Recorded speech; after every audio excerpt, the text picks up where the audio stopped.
Hello friends, welcome to special techno channel. Guys, vacancy को निकाला गया है गन कैरेज फैक्ट्री जबलपुर की तरफ से। यदि हम लोग गन कैरेज फैक्ट्री की बात करें, ये इंडियन ऑर्डिनेंस फैक्ट्री के अंतर्गत आती है और अभी जितनी भी इंडियन ऑर्डिनेंस फैक्ट्री है उनको डीपीएसयू में यानी कि डिफेंस पब्लिक सेक्टर यूनिट में तब्दील कर दिया गया है। और यदि हम गन कैरेज फैक्ट्री की बात करें, ये बेसिकली किस ग्रुप के अंतर्गत आती है? Advanced weapons and equipment India limited. यहां पर यदि हम लोग बात करने लगे, जो वैकेंसी निकाली गई है वो स्किल्ड पोस्ट की वैकेंसी निकाली गई है, इसीलिए इसका जो स्टार्टिंग बेसिक है वो 19,900 रुपए स्टार्टिंग बेसिक बेसिकली रहने वाला है। अब चूंकि इन्होंने स्किल्ड एक्सपीरियंस्ड के लिए वैकेंसी निकाली है, तो यहां पर जरूरी हो जाता है आपको प्रैक्टिकल नॉलेज होना, आपके पास में एक्सपीरियंस होना। यदि आप ऐसे कैंडिडेट हैं कि कहीं प्राइवेट में आपने काम किया है या आपके पास में प्रॉपर सीएनसी का एक्सपीरियंस है स्पेशली, तो डेफिनेटली आपके लिए ये काफी अच्छी वैकेंसी है और आपका चांसेस यहां पर बनते हुए नजर आएगा। तो हम लोग डिटेल में समझते हैं एग्जैक्टली क्या एजुकेशनल क्वालिफिकेशन रखा है, क्या एक्सपीरियंस है, किस तरीके से ये इनका सिलेक्शन प्रोसेस है, तो कंप्लीट चीजों को समझ रहे होंगे। यहां पर आप लोग देख सकते हो, ये इनका ऑफिशियल एडवर्टाइजमेंट है। Gun carriage factory Jabalpur government of India enterprises ministry of defence के अंतर्गत आती है और ये जो यूनिट है advance weapon and equipment India limited के अंतर्गत आती है। यहां पर सबसे टॉप में यदि आप लोग देखते हो तो आपको मिल जाता है advertisement for fix tenure contract based. जैसा कि आप सभी को पता है, जब से इंडियन ऑर्डिनेंस फैक्ट्री को डीपीएसयू में तब्दील किया है, यहां पे जो भी वैकेंसी आती है वो कॉन्ट्रैक्चुअल बेसिस पर निकाली जाती है, जिसका एक फिक्स टेन्योर पीरियड होता है।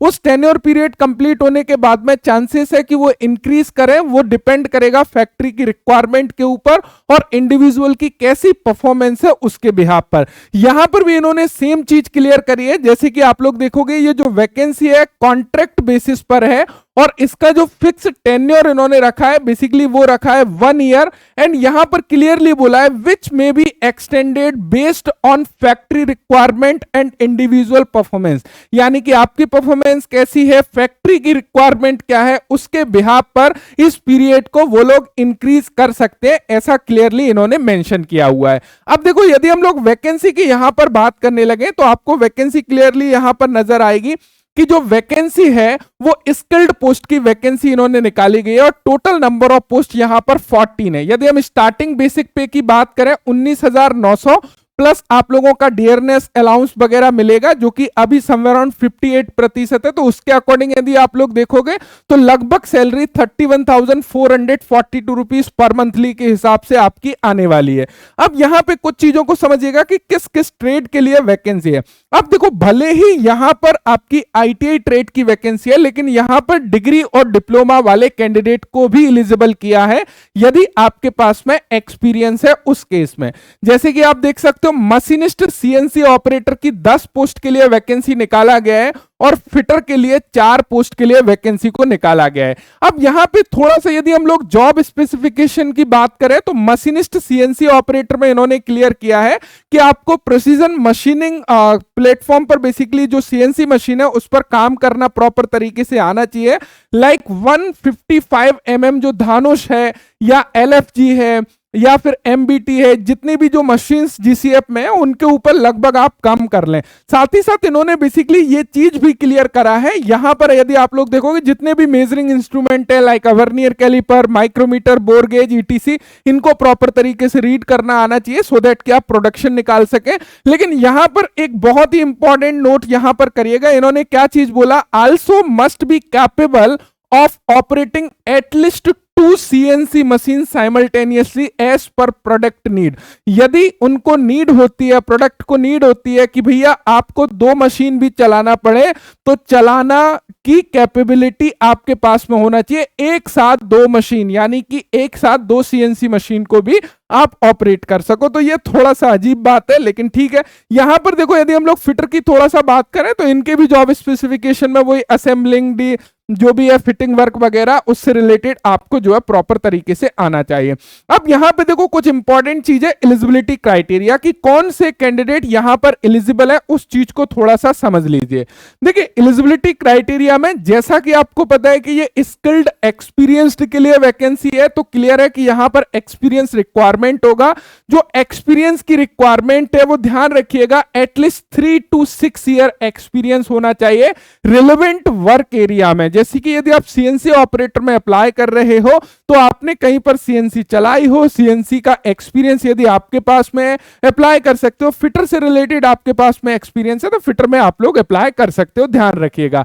यहां पे एक चीज नोटिस करिएगा, यहां पे कुछ और चीजों को थोड़ा सा ध्यान रखिएगा। इन्होंने क्लियर किया है कि जो सिलेक्शन होगा वो बेसिकली एक्चुअल एक्सपीरियंस के बिहाफ पर होगा जो आपने रिलेवेंट फील्ड में है, यानी कि प्रैक्टिकल ऑरल टेस्ट बेस्ड के बिहाफ पर वो एक्सपीरियंस को समझने की कोशिश करेंगे कि आपको वास्तव में सीएनसी की नॉलेज है या नहीं। यहां पर ध्यान रखिएगा, जो सेकंड नंबर का पॉइंट है यहां पर इन्होंने क्लियर किया है, in case the self declaration on detailed experience is not submitted by the candidate he will not be called for interview. यानी कि यदि आपने सेल्फ डिक्लेरेशन डिटेल में नहीं सबमिट किया है, इसका मतलब क्या है, देखो यहां पर इन्होंने क्लियर किया है कि आपको क्या करना है। देखो एक तो एक्सपीरियंस सर्टिफिकेट आपको लगाना है जो एम्प्लॉयर ने दिया हुआ है, लेकिन उसके साथ साथ में आपको डिक्लेरेशन भी देना है जिसमें क्लियरली आपको बताना है। ये सेल्फ डिक्लेरेशन होगा जहां पे आप ये बता रहे होगे उनको कि मैंने कौन सी मशीन चलाई है,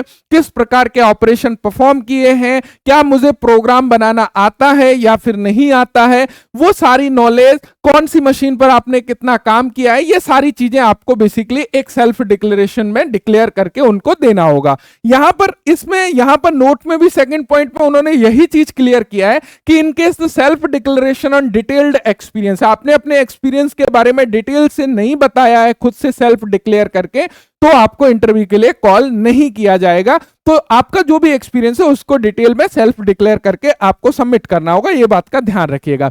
एजुकेशनल क्वालिफिकेशन में आते हैं एक्सपीरियंस के बाद में। देखो एजुकेशनल क्वालिफिकेशन की यदि हम लोग यहां पर बात करने लगे, या तो आपके पास में डिग्री डिप्लोमा है या फिर आपने आईटीआई या फिर एनएसी किया है, यानी कि ओनली आईटीआई कैंडिडेट भी एलिजिबल है, आईटीआई के बाद अप्रेंटिस किया वो कैंडिडेट भी एलिजिबल है, डिग्री वाले भी एलिजिबल है, डिप्लोमा वाले भी एलिजिबल है। बस रिलेवेंट फील्ड से आपके पास में एक्सपीरियंस होना जरूरी है।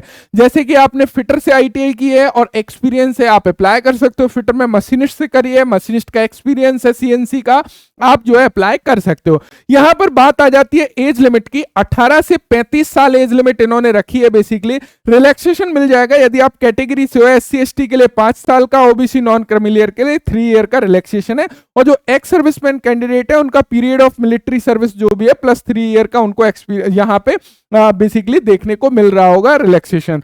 हाउ टू अप्लाई की बात कर लेते हैं। This is the very very most important कि अप्लाई कैसे करना है। देखिए अप्लाई करने के लिए आपको ऑफलाइन एप्लीकेशन फॉर्म दिया हुआ है, उस ऑफलाइन एप्लीकेशन फॉर्म को ब्लॉक लेटर में प्रॉपर तरीके से फिल करना है। फिल करने के बाद में यहां पर अपने जो लिफाफा है उसके ऊपर क्लियर तरीके से लिखना है, application for fixed tenure contract based engagement on skilled experience tradesman in GCF, and यहां पर जिस भी पोस्ट के लिए अप्लाई कर रहे हो लाइक अ मशीनिस्ट सीएनसी ऑपरेटर, तो उसका नेम लिख देना है। यहां पर एड्रेस दिया हुआ है, इसको बाय पोस्ट भी भेज सकते हो, यानी कि इस एड्रेस में आप बाय पोस्ट भेज सकते हो। एंड दूसरा ऑप्शन है जो जीसीएफ मेन गेट के ऊपर जो बॉक्स लगा हुआ है उनका, उसमें भी आप जो है डाल सकते हो, ड्रॉप कर सकते हो। तो दोनों ही ऑप्शन से आप अप्लाई कर सकते हो। नीचे इनका एप्लीकेशन फॉर्म दिया हुआ है, लेकिन ध्यान रखिएगा डेट का, जो क्लोजिंग डेट है 10/4/2026 है, यानी कि ओनली 10 दिन का समय दिया हुआ है। 10 दिन में जितने भी फॉर्म्स आएंगे उसके बाद में आपको इंटरव्यू के लिए कॉल किया जाएगा। वहां पे आपके प्रैक्टिकल नॉलेज की परख करी जाएगी, पूछकर कि क्या वास्तव में आपको नॉलेज है या नहीं।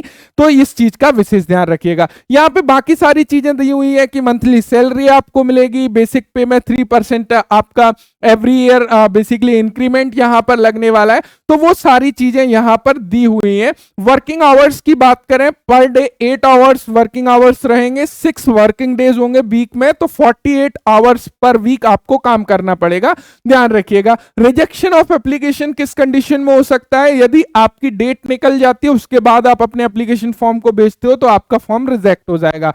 कुछ जनरल कंडीशंस दी हुई है, यहां पे क्लियर किया हुआ है कि self attested copies educational qualification की like a certificate of age proof, experience certificate, ये सारी चीजें आपको प्रॉपर तरीके से एनवलप में रख के भेजना होगी।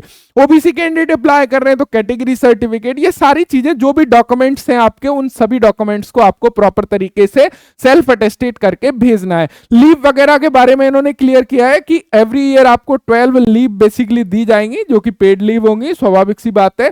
एंड यहां पे वो सारी कंडीशंस भी दी हुई है, कुछ अदर इंफॉर्मेशन भी दी हुई है। यहां पर आप देखोगे तो ये इनका एप्लीकेशन फॉर्म दिया हुआ है, इस एप्लीकेशन फॉर्म को प्रॉपर तरीके से आपको फिल करना है। इन केस यदि आप ओबीसी नॉन क्रीमिलियर कैंडिडेट हैं तो यहां पे आपको नीचे डिक्लेरेशन मिल जाएगा, तो इस डिक्लेरेशन को भी आपको सर्टिफिकेट के साथ में भेजना होगा। तो ये सारी चीजें हैं। ये application form and detail advertisement को भी मैंने टेलीग्राम चैनल में डाल दिया है, तो आप लोग टेलीग्राम चैनल से नहीं जुड़े हैं तो डिस्क्रिप्शन में टेलीग्राम चैनल की लिंक दी हुई है, जहां से आप टेलीग्राम चैनल से जुड़ जाइए। वहां से आप अपने एप्लीकेशन या जो भी वैकेंसीज आती है वहां पे मैं क्विकली अपडेट कर पाता हूं, तो आप डे टू डे वहां पर अपडेट रहेंगे। मैं उम्मीद करता हूं कि ऑल इंफॉर्मेशन मिल गया होगा। यदि कोई भी डाउट है तो नीचे कमेंट करके पूछ सकते हो, डेफिनेटली मैं रिप्लाई दूंगा। Thank you so much video देखने के लिए। Thanks for watching and bye bye.